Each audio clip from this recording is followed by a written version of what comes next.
Iran और Israel के बीच युद्ध का तनाव फिर बढ़ने लगा। ईरान में रिवोल्यूशनरी गार्ड के बड़े कमांडर ने कहा है कि अगर नेतन्याहू ने ईरान पर नजरें टेढ़ी की तो ईरान उनके लिए जहन्नुम के दरवाजे खोल देगा। ईरान के टॉप कमांडर से पहले वहां के सर्वोच्च लीडर अली खामेनेई भी बड़ी वार्निंग दे चुके हैं। ऐसे में सवाल उठ रहे हैं कि क्या गजा में युद्ध विराम के बाद नेतन्याहू ईरान के खिलाफ कोई नया ऑपरेशन करने की तैयारी में? क्या इजराइल पर फिर फटने जा रही है ईरान की मिसाइल? क्या तेल अवीव और हाइफा में फिर इसी तरह होगा हमला? क्या ईरान की मिसाइलों के आगे ढह जाएगा इजराइल का डिफेंस सिस्टम? इजराइल पर ईरान के हमले को लेकर बड़ी चेतावनी जारी हुई है। ईरान में सर्वोच्च नेता अली खामेनेई के नए कमांडर, रिवोल्यूशनरी गार्ड्स के नए chief major general Mohammad Pakur ने ऐसी वार्निंग दी है कि नेतन्याहू और ट्रंप के पैरों तले जमीन खिसक जाएगी।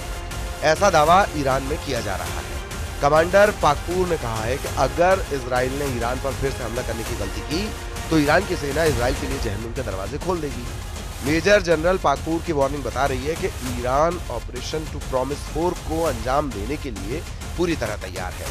ईरान के इस बहुत ही ताकतवर कमांडर की वार्निंग सर्वोच्च नेता अली खामेनेई की चेतावनी के एक दिन बाद आई है। दोनों ने ईरान के दुश्मनों से कहा है कि 13 दिन के युद्ध के बाद अगला हमला उनकी जड़ें हिला देगा। जाहिर है दोनों का इशारा इजराइल और अमेरिका की तरफ है। मेजर जनरल मोहम्मद पाकूर को मेजर जनरल हुसैन सलामी की मौत के बाद IRGC का कमांडर बनाया गया है। मेजर जनरल हुसैन सलामी की मौत 13 जून को इजराइल के हमले में हुई थी। उसके बाद से पाकूर IRGC की कमान संभाल रहे हैं।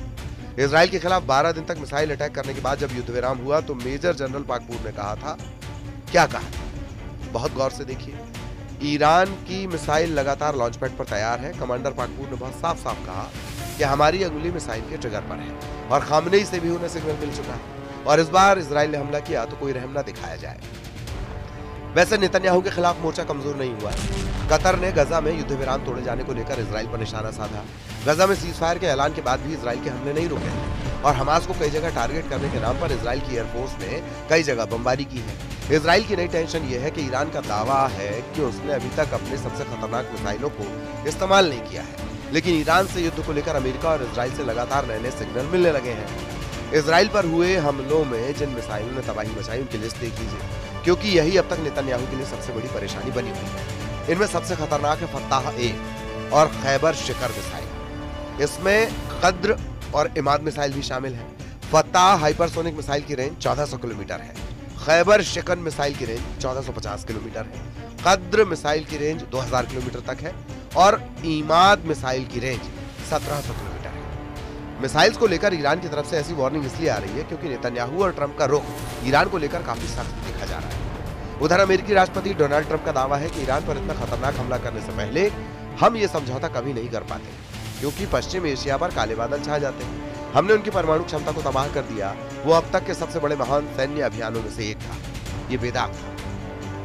ट्रंप और नेतन्याहू दोनों जानते हैं कि इजराइल पर ईरान की जितनी मिसाइल गिरी, ऐसे हर धमाके में इजराइल के मिसाइल डिफेंस सिस्टम का पुर्जा ढीला कर दिया।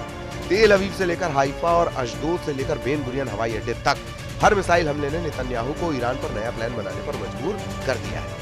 यही वजह है कि नेतन्याहू ने ईरान को घेरने के लिए अब नई तिकड़म लगाई है। नेतन्याहू ने कहा कि ईरान के मिसाइल कार्यक्रम पर रोक लगनी चाहिए और उसे 480 किलोमीटर से ज्यादा रेंज की मिसाइल नहीं बनाने दिया जाए।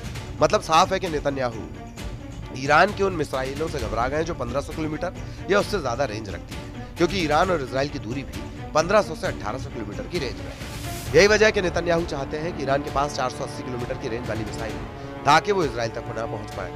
13 जून को ईरान पर हमला हुआ था और उसके बाद 12 दिनों तक दोनों तरफ से एक दूसरे पर हमले हुए। हमले दिन रात हो रहे थे। एक तरफ से फाइटर जेट तो दूसरी तरफ से बैलिस्टिक मिसाइल दागी गई। एक तरफ नेतन्याहू ने कमान संभाली, जिसमें अमेरिका से भी पूरी मदद थी, तो दूसरी तरफ ईरान के सर्वोच्च नेता अली खामेनेई ने मोर्चा संभाला।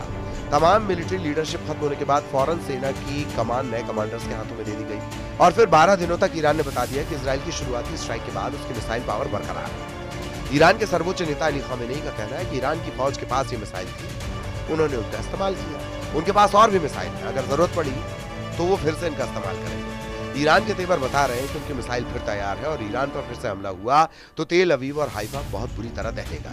ये वार्निंग ईरान से लगातार आ रही है। ईरान के बड़े बड़े जनरल लगातार इजराइल को वार्निंग दे रहे हैं। ईरान के मेजर जनरल याह्या रहीम सफवी, जो सर्वोच्च नेता अली खामेनेई के सलाहकार भी हैं, उनका दावा कि ईरान के पास हजारों मिसाइलें और ड्रोन हैं जो खुफिया ठिकानों पर रखे गए हैं। अगर ईरान पर हमला हुआ तो उनका इस्तेमाल किया जाएगा। कह सकते हैं कि ये वार्निंग सीधा अली खामेनेई की तरफ से आई है। ईरान बार बार ये दावा कर रहा है कि उसने 12 दिन के युद्ध में अब तक अपनी पूरी ताकत का इस्तेमाल नहीं किया है, ना ही अपनी नौसेना और IRGC की कुद्स फोर्स को तैनात किया है। अगर दोबारा युद्ध ईरान पर थोपा गया तो इसका नतीजा इजराइल की संपूर्ण तबाही होगा। तेल अवीव से लेकर हाइफा तक दुनिया ने ईरान के मिसाइल हमलों को देखा, जमीन पर तबाही देखी, बड़ी बड़ी इमारतों को खत्म होते देखा और ये तस्वीरें नेतन्याहू के कमांड सेंटर से लेकर व्हाइट हाउस तक में देखी गई। इसीलिए ट्रंप ने भी कहा है कि ईरान और इजराइल दोनों को इस युद्ध में नुकसान हुआ है और इजराइल ने भी बड़ी चोट खाई है। इससे पहले इजराइल में विपक्ष के सांसद और पूर्व रक्षा मंत्री लिबरमैन कह चुके हैं कि ईरान इजराइल पर बड़ा हमला कर सकता है। लिबरमैन ये बता चुके हैं कि इजराइल में लोगों को बम शेल्टर की तैयारी पूरी रखनी चाहिए। एक तरह से एविगडोर लिबरमैन ने इजराइल में ईरान का खौफ फैला दिया, यानी इजराइल में इस वक्त ईरान की मिसाइलों का सायरन बजने लगा है। इजराइल की सेना को इस बात का एहसास है कि जून में हुए युद्ध के बाद ईरान ने अपने हथियार गोदाम भर लिए हैं। इजराइल को भी अमेरिका से हजारों बंकर बस्टर बम सप्लाई हो चुके हैं, इसलिए अगला ट्रिगर कौन दबाएगा, नए युद्ध का फैसला यही बात करेगी। एविगडोर लिबरमैन ने कहा है कि ईरान इजराइल से बदला लेना चाहता है, इसलिए इजराइल को ईरान पर फिर से पहले ही हमले कर देना चाहिए। ईरान बदला जरूर लेगा, इजराइल पहले हमला करेगा। इसमें कोई शक नहीं है कि नेतन्याहू बहुत दबाव में है। गजा में युद्ध विराम के बाद उनकी सेना खाली है।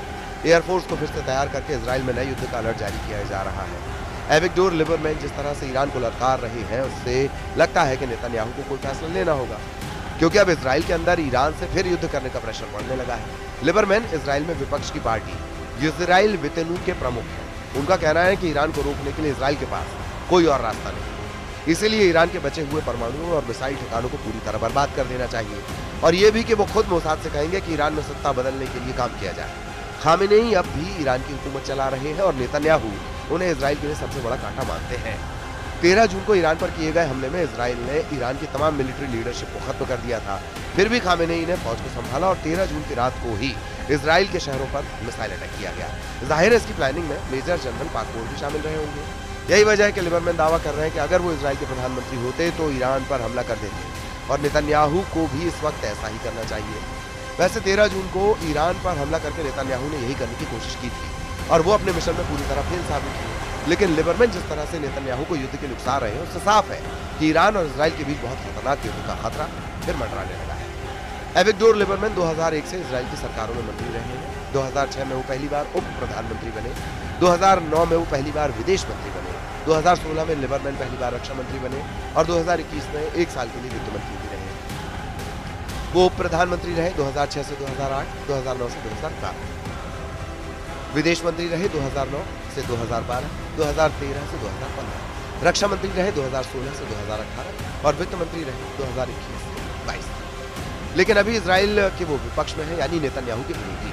लेकिन अब उनकी बातों में ईरान को लेकर जो वार्निंग है वो बार बार बता रही है कि इजराइल और ईरान के बीच युद्ध अभी खत्म नहीं हुआ है। गजा में जब आग बुझाने की कोशिश हो रही है, लगता है कि इजराइल अब ईरान में फिर आग लगा सकता है। इजराइल के पूर्व मंत्री एविगडोर लिबरमैन कह चुके हैं कि जख्मी शेर को छोड़ना नहीं चाहिए, ईरान से फिर युद्ध होगा।